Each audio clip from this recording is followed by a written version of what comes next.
მოგესალმებით ახალი ვიდეოთი და ახალი ბექგრაუნდით. დღევანდელ ვიდეოში ვიწყებ მუშაობას ჩემი კურსებისთვის სასწავლო პლატფორმის შექმნაზე. ამ სასწავლო პლატფორმას შევქმნი კლოდის და კლოდ-კოდის დახმარებით. სასწავლო პლატფორმაზე ყველა დარეგისტრირებულ მოსწავლეს უნდა შეეძლოს მის აკაუნტზე შესვლა, შესაბამისი კურსზე წვდომის მოპოვება და ამ კურსის გავლა. შესაბამისად კურსის სრულობის პერიოდში მთლიანად გამოიყენებთ ამ პლატფორმას აბსოლუტურად ყველაფრისთვის. ვიდეოების საყურებლად, ტექსტური მასალის ასაკითხად, კვიზების შესავსებად და ასე შემდეგ. ამ პლატფორმას სრულად ამ ვიდეოში არ ავაწყობთ, ეს არის პირველი ნაწილი და ამ პირველ ნაწილში შევქმნით მომხმარებლების რეგისტრაციას და ასევე დავჰოსტავთ ჩვენს სასწავლო სისტემას Railways პლატფორმაზე. Railway გვაძლევს საშუალებას, რომ მარტივად დავჰოსტოთ სხვადასხვა ტიპის პლატფორმები და ვებსაიტები და შემდეგ ამ ყველაფრის მენეჯმენტი ძალიან მარტივად გავაკეთოთ. ფასიც საკმაოდ მისაღებია. Railways აქვს ასევე უფასო ვერსია, თუმცა მე გამოვიყენებ $5 ვერსიას, რომელიც საკმაოდ ბიუჯეტურია და $5 ზემოთ უკვე გადავიხდით გამოყენების მიხედვით. გადავინაცვლოთ კლოდში, ამ კლოდის ჩატში ვიმუშავე სასწავლო მენეჯმენტის სისტემის ზოგად იდეაზე. აუხსენი ნელ-ნელა რის გაკეთება მსურდა. ერთად გავიარეთ რა ტექნიკური სტაკის გამოყენება იქნებოდა საუკეთესო და საბოლოო ჯამში შევაქმნევინე Markdown ფაილი.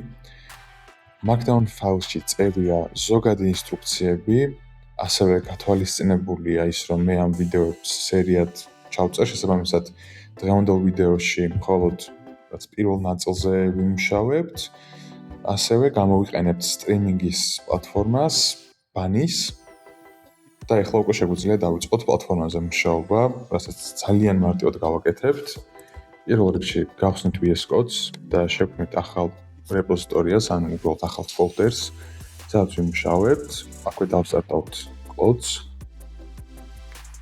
შემდეგ ჩვენს Markdown ფაილს გადმოვწერთ და დავამატებთ ჩვენს Carial ფოლდერში. Markdown ფაილი უკვე დავამატე, ასევე მინდა აღვნიშნო, რომ გამოვიყენებთ monorepo მიდგომას. ეს იმას ნიშნავს, რომ ჩვენი backend-იც და front-end-იც ერთ ფოლდერში გვექნება გაერთიანებული. პირველ რიგში გადავიყვან Clods plain mode-ში. აქვე ჩავუგდებ Railways-ზე როგორ ihosტება monorepo ამ ყველაფრის დოკუმენტაციას. დავიტყვი რომ დოკუმენტაციას გადახედოს და ასევე ვთხოვ რომ გადახედოს ჩვენ Markdown ფაილს და დაგეგმოს დღევანდელი სამუშაო გეგმა. დავწერე ძალიან მარტივი პრომპტი, რომელსაც ახლა გავუშვებ. Plain mode გვაძლევს იმის საშუალებას, რომ კარგად დავგეგმოთ ფერი, როგორც ტექნიკურად, ისე იდეურად და ნელ-ნელა განვავითაროთ ის იდეა, რომელიც გვაქვს და უკვე ამის შემდეგ კლოდს აქვს ყველა ის ინფორმაცია, რომელიც დაჭირდება იმ სისტემის შესაქმნელად, რომელზეც ჩვენ მუშაობთ. Plain mode-ის გარეშეც შეიძლება დაწყება, თუმცა plain mode-ის გამოყენებით კლოდმა იცის უბრალოდ რა უნდა აწყოს და სხვა შესაბამის შეკითხვებს. ჩვენც გვეცოდინება კლოდი რას აწყობს ზუსტად და კლოდი შეადგენს ზუსტ გეგმას და ამ გეგმის განხორციელება ყოველთვის უფრო მარტივია, ვიდრე გზადაგზა რაღაც სიახლეების დამატება ან ზედმეტი რაღაცეების ამოღება.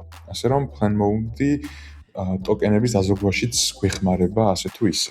კლოდმა დაგვისვა პირველი რამდენიმე შეკითხვა. პირველი ეხება ტექნიკურ სტაკს, ანუ backend-ზე და front-end-ზე რა გამოვიყენოთ. ეს უკვე კლოდის Markdown ფაილში წერია, თუმცა ხდება დაზუსტება ამ ყველაფრის კლოდ კოდშიც. გვეკითხება რა უნდა შევქმნათ ამ ეტაპზე. ესეც Markdown ფაილში ქონდა უკვე, თუმცა ხდება ისევ და ისევ ამ ყველაფრის დაზუსტება. გვეკითხება ეს ცოტა ტექნიკური საკითხი, ამას გამოვტოვებ, მაგრამ გამოვიყენოთ PNPM-ი იმისთვის, რომ ვიმუშაოთ ჩვენს workspace-ებთან. დავასაბუთებთ ჩვენს პასუხებს. დაველოდებით, კლოდი კიდევ ვიფიქრებს, შეადგენს ზუსტ გეგმას და ამის შემდეგ უკვე გადავა ამ ყველაფრის შექმნაზე და მე უკვე დაგიბრუნდებით იმ მომენტში, როდესაც ყველაფერი აწყობილი იქნება, ვნახავთ რა სააწყობს და მივცემთ პატარ-პატარა დავალებებს, რომ შეცვალოს ვიზუალი და ასე შემდეგ. კლოდმა დაასრულა მუშაობა. გვაქვს ესეთი ავტორიზაციის გვერდი და შევხვდით სწორ მონაცემებს.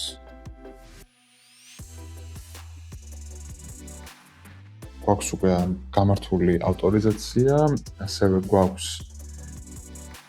პაროლის აღდგენის ფუნქციონალის, თუმცა ამ ეტაპზე მეილი არ იგზავნება, ამას უკვე მოგვიანებით ჩავაბავ.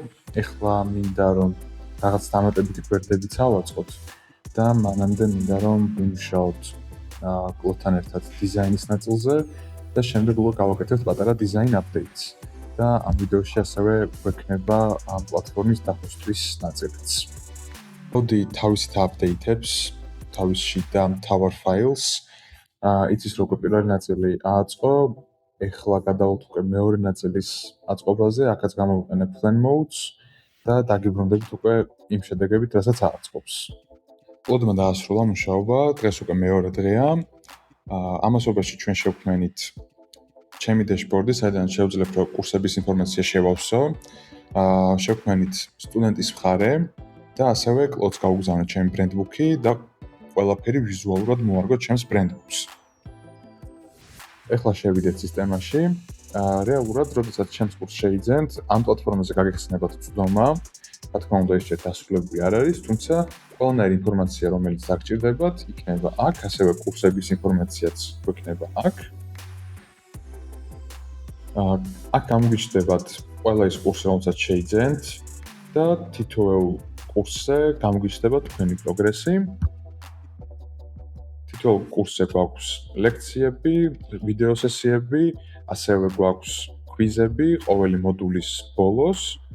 ამ ეტაპისთვის შიდა გვერდებზე ჯერ არ მიმუშავებ, თუმცა აქ იქნება ვიდეო გაკვეთილებისთვის, აქ იქნება ტექსტები, შეძლებთ ფაილების გადმოწერას და ასე შემდეგ. შემდეგი ეტაპი არის უკვე ამ ჩვენი პატარა LMS სისტემის დახოსტვა Railways-ზე. როგორ ვაკეთებთ ამას? პირველ რიგში შევქმენი უფასო Railways აკაუნტი. უნდა დავაკავშიროთ ჩვენი GitHub-ი. GitHub-ი დაკავშირდა, ეხლა კი ავიტანოთ ჩვენი პროექტი GitHub-ზე და უკვე ამის შემდეგ აქ გამოჩნდება ჩვენი GitHub-ის რეპოზიტორია, დავაკავშირებთ და ძალიან მარტივად დავუწყდავთ. შევქმნით ჩვენს რეპოზიტორიას GitHub-ზე. Git-ის ინიციალიზაცია გავაკეთე უკვე ჩვენს რეპოზიტორიაში. მოვაკოპირებთ ამ კომანდებს, გავუშვებთ და ჩვენი LMS სისტემა უკვე ცოცხლობს GitHub-ზე. ეხლა გადავიდეთ Railways-ში. აქაც უნდა გამოჩნდეს და უკვე გამოჩნდა ჩვენი რეპოზიტორია. დაიწყება ეხლა deployment-ის პროცესი. ხდება ჩვენი ორივე პროექტის გაშვება, როგორც front-ის ნაწილის, ისე back-end-ის ნაწილი. აქ მოგვიწევს ჩვენ Postgres-ის ბაზის დამატება, ამასაც დავამატებთ. კლოდის დახმარებით ასევე დავაყენე Railways CLI, პატარა დებაგინგიც გავაკეთეთ და საბოლოო ჯამში გვაქვს უკვე public URL-ი, რომელიც ამაოდ ჩემი დომეინით ჩანაცვლდება. შევიდეთ ახლა ნახოთ, რომ აქაც ყველაფერი მუშაობს. და ზუსტად იგივეს ვხედავთ, რასაც ვხედავდით მანამდე localhost-ზე, ანუ ჩვენ კომპიუტერზე. შესაბამისად ავტორიზაცია მუშაობს. შემდეგ ვიდეოში უკვე გადავალთ სხვა რაღაცების დამატებაზე და ამ ყველაფერს გაჩვენებთ. ყველაფერი დახოსტილია Railways-ზე, გვაქვს ბაზა, გვაქვს ჩვენი back-end-ი, გვაქვს ჩვენი front-end-ი. ამ ყველაფერზე დეტალურად ჩემს vibe coding-ის კურსში ვისაუბრებ, ანუ დეტალურად ყველაფერი როგორ ავაწყოთ. მანამდე კი დაგემშვიდობებით, შემდეგ ვიდეოში უკვე გადავალთ ფუნქციონალის დამატებაზე და ალბათ დავასრულებთ შემდეგ ვიდეოშივე ჩვენს LMS-ზე მუშაობას. ან შეიძლება კიდევ დამატებით ერთი ვიდეო გქონდეს, გააჩნია რას მოვასწრებთ და როგორ ამის მიხედვით. დაგემშვიდობებით, მადლობა ყურადღებისთვის და წარმატებები.